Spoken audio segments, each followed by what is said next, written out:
Hey, what's up, everybody? Rob Sower here with Sower Real Estate at Keller Williams. I'm in the parking lot at my Boise office here, so it's a little different. Hopefully, you don't get too much background noise. I left my gimbal for my phone. I don't know. I think it's up in the North Idaho office. So I actually went to Best Buy to buy another one, and they were totally all out. So supply chain, right?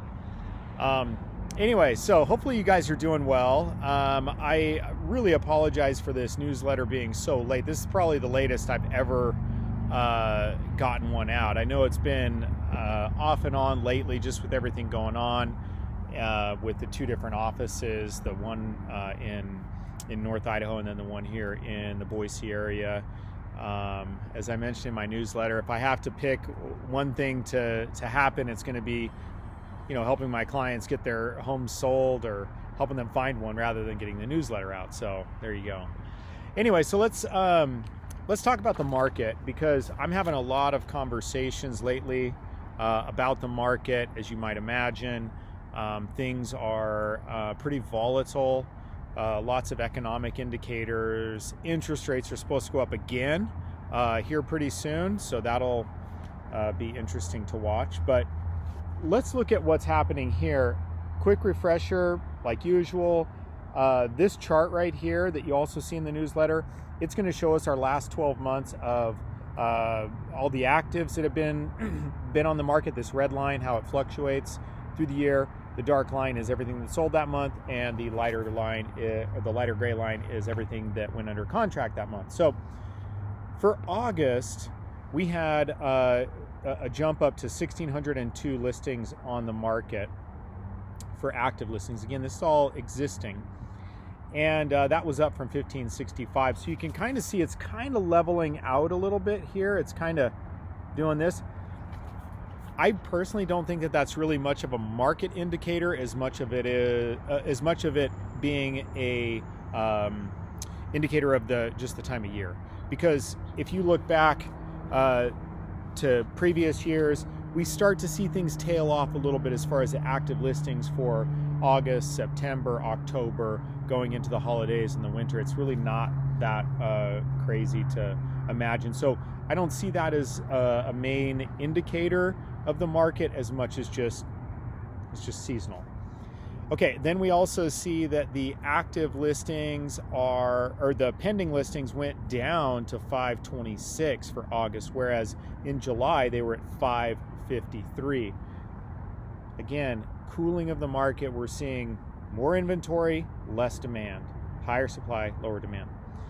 And I'll come back to that in just a minute as far as the conversations I'm having with people. Sold homes 566 versus last month being 530, so that ticked up a little bit. Again, those other two indicators to me are a bigger deal. Inventory is at 2.6 months, and our average home sale price is up to 610.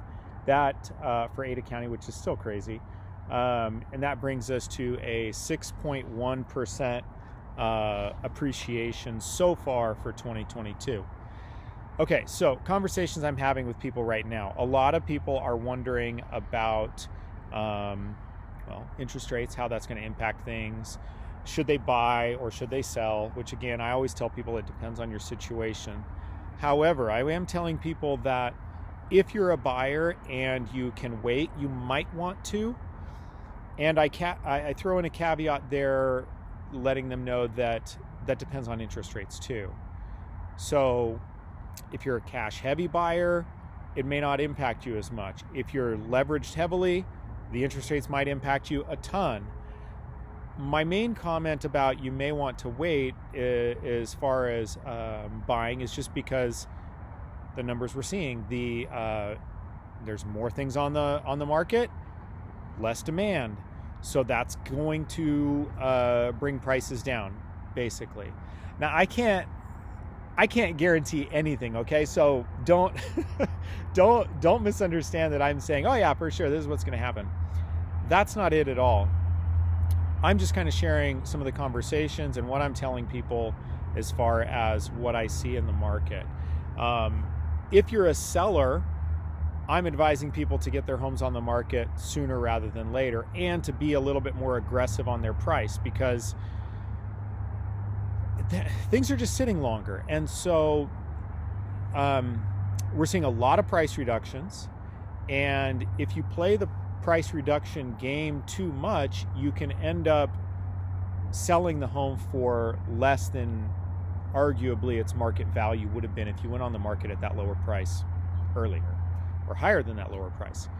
So I'm really encouraging people to read what's going on in the market and say, yeah, this may be horrible for the numbers I had in mind. It's still something to evaluate and to say, okay, if I need to sell, or if I really want to sell, that's kind of what you're going to be up against, is a lower price than you might expect. And again, it depends on how patient you are, etc. At the end of the day, though, the market's going to tell you what your property is worth, and the longer it sits there, the more pretty much every buyer is going to look at it and say, well, they must need to knock the price down because it hasn't sold. I'm going to go in with an offer that's lower. Not really rocket science. So anyway, that's my rosy picture of the market, and I wish I had a little bit better news. The fact is, things are kind of crazy right now. It's definitely volatile, and there's more of that on the horizon, in my opinion. So I think it's super important to take a moment, evaluate what's going on, what's important to you, and what your strategy is based on certain scenarios.